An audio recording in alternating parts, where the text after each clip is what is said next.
មានសួរលោកគ្រូបាទមានសួរបាទលោកគ្រូសប្តាហ៍ថ្ងៃលោកគ្រូជាអ្នកខេត្តបាទខ្ញុំនៅខេត្តកំពង់ធំបាទតែលោកគ្រូមានគ្រួសារមកនៅភ្នំពេញបាទខ្ញុំមានគ្រួសាររៀបការនៅឆ្នាំ2003បាទនៅភូមិព្រៃកៃកសកាត់ពពទឹកខណ្ឌនគររាជធានីភ្នំពេញហើយបងប្អូនយើងអ្នកដែលតាមដានកីឡាបងប្អូនយើងអាចនឹងស្គាល់ហើយកីឡាករភាគច្រើនកីឡាបដាល់បងប្អូនយើងអាចនឹងស្គាល់លោកគ្រូម៉ែនវណ្ណាបាទគាត់ជាអ្នកខេត្តកំពង់ធំលោកគ្រូកាលលោកគ្រូមិនទាន់ចូលជាមន្ត្រីសហព័ន្ធឬមួយខាងចៅក្រមលោកគ្រូមុនជាអ្នកបដាល់ដែរមែនទេគ្រូក៏ប៉ុន្តែយើងធ្លាប់ហាត់ធ្លាប់អីតាមវត្តតាមអីចឹងណាបាទតែខ្ញុំមិនមែនជាកីឡាករ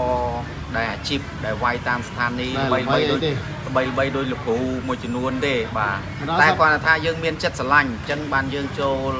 រៀនវគ្គនៅសហព័ន្ធអីទៅវគ្គបដោះបដាលជាគ្រូជាអីចឹងណាបងបាទ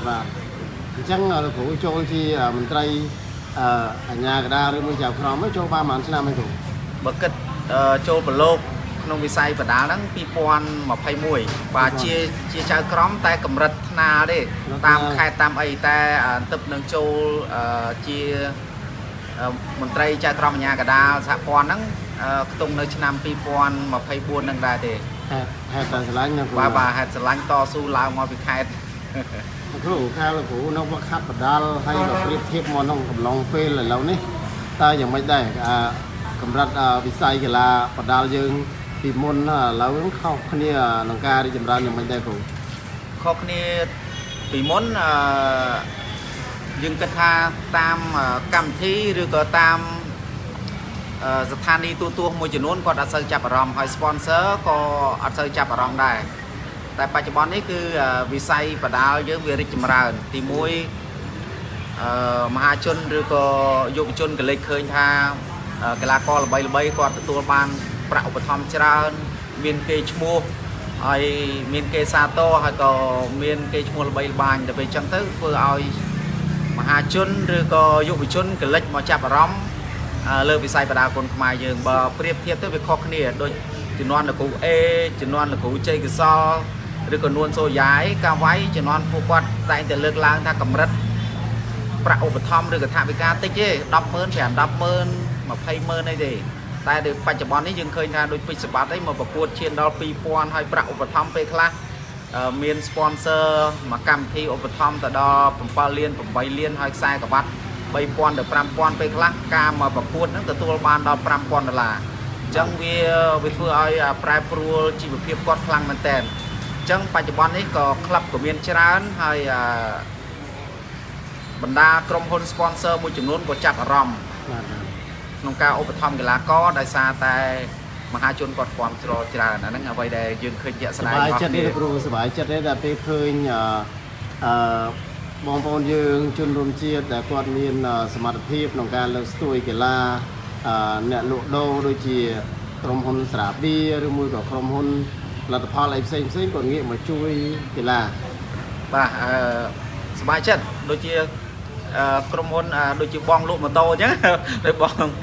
សួរខ្សលលក់ម៉ូតូហ្នឹងក៏គាត់ចាប់អារម្មណ៍គាត់ sponsor ឲ្យខ្ញុំក៏បានតាមដាននេះឃើញគាត់ឧបត្ថម្ភច្រើនហើយខ្ញុំក៏សប្បាយចិត្តដោយសារតែមាន sponsor គាត់ងាក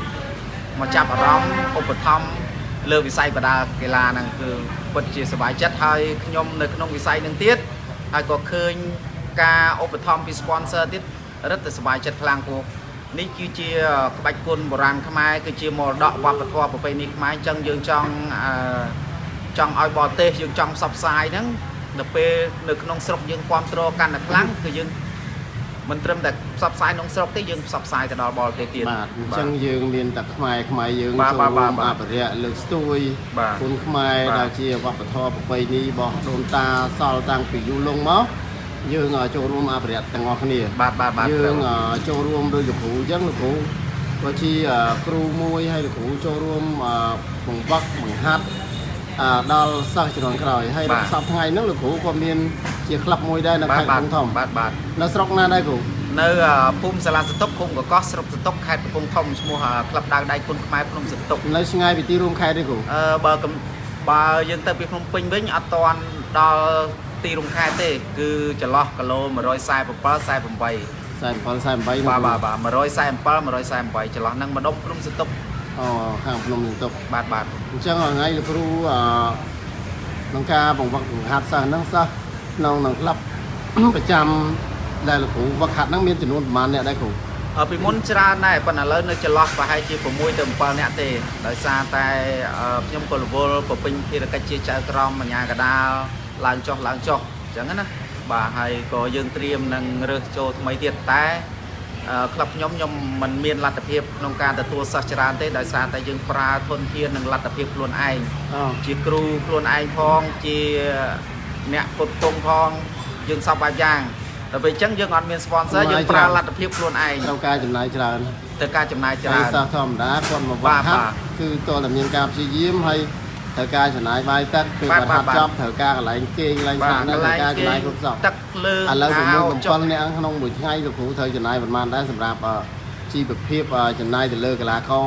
សម្រាប់ថវិកាឬមួយអង្គអីផ្សេងដែលយើងចំណាយជាប្រចាំថ្ងៃអស់ប្រហែលដែរគ្រូវាមិនច្រើនប៉ុន្មានដោយសារតែតាមខេត្តម្ហូបអាហារអីវារៀងធូរថ្លៃជាងនៅភ្នំពេញចន្លោះពី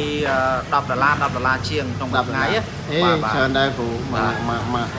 ខែមិនក៏ត្រូវចំណាយ$300ជាងបាទទុំខែប៉ុណ្ណឹងចន្លោះហ្នឹងចំណាយតិចផងបើសិនជានៅភ្នំពេញមានត្រូវការជួលគ្រូជួលកន្លែងជួលអីទៀតអាហ្នឹងវារឹតតែច្រើនអានេះដោយសារតែកន្លែងយើងហើយយើងអត់ជួលគ្រូជួលអីណាបាទចំណាយប៉ុណ្ណឹងមែនប៉ុណ្ណាអញ្ចឹងរងថ្ងៃមានសិស្សមានអីដែលបានមកប្រកួតនៅភ្នំពេញយើងតាមប៉ុស្តិ៍តាមអីនៅមានមកជាប្រចាំសម្បីតែចូលរួមជើងឯកថ្នាក់ជាតិកីឡាលើកទី4នេះគឺខ្ញុំមានបញ្ជូនមក5 6នាក់ខ្ញុំដូចជាមានច្រើនមុនមានវណ្ណាកុម្ភៈមានច្រើនមានកីឡាករណាដែលគ្រូគិតថាជាសិស្សដែលថាលោកគ្រូមានជំនឿទុកចិត្តខ្ពស់ក្នុងក្លឹបឬថាជាសិស្សគំរូក្នុងក្លឹបម្នាក់ពីរនាក់អីគ្រូមានបច្ចុប្បន្នគឺលេចធ្លោជាងគេគឺវណ្ណាកុម្ភៈគាត់ធ្លាប់បានពៀននៅថោននៅអីហើយប្រវត្តិប្រកួតគាត់ជិត30 ដងហើយគាត់តែផ្ដួលដៃគូចូលសន្លប់ប្រហែលជា20 ដងជាងបាទគាត់ធ្លាប់មានខ្សែក្រវ៉ាត់គាត់ធ្លាប់បានពៀនបានអីជាច្រើនដែរហើយធ្លាប់បានមេដៃអីជើងឯកថ្នាក់ជាតិថ្នាក់អីដែរបាទលោកគ្រូហ្នឹងហើយឥឡូវខ្ញុំបានស្គាល់លោកគ្រូច្បាស់ហើយអញ្ចឹងលោកគ្រូគាត់ជើញមកលេងហាងអញ្ចឹងមានអីទេមានតែពាក្យទៅជូនពរឲ្យលោកគ្រូមានសុខភាពល្អហើយជាពិសេសក្នុងវិស័យបណ្ដាលនេះគឺសូមឲ្យលោកគ្រូឆាប់លេចមុខទាំងកូនសិស្សទាំងគ្រូលេចធ្លោដូចជាក្លឹបផ្សេងដូចមានគ្រូក្លឹបពេជ្រសុផាន់មានលោកគ្រូអេវថងមានលោកគ្រូធនសភាមានលោកគ្រូជនកកដាមបាទជន់សមុទ្រអីចឹងទៅហើយមានដូចលោកគ្រូរីគីអីចឹងទៅបាទអញ្ចឹងមានអីទេសូមឲ្យលោកគ្រូជោគជ័យក្នុងវិស័យបណ្ដាលនេះបាទអរគុណច្រើនលោកនាងបងបាទ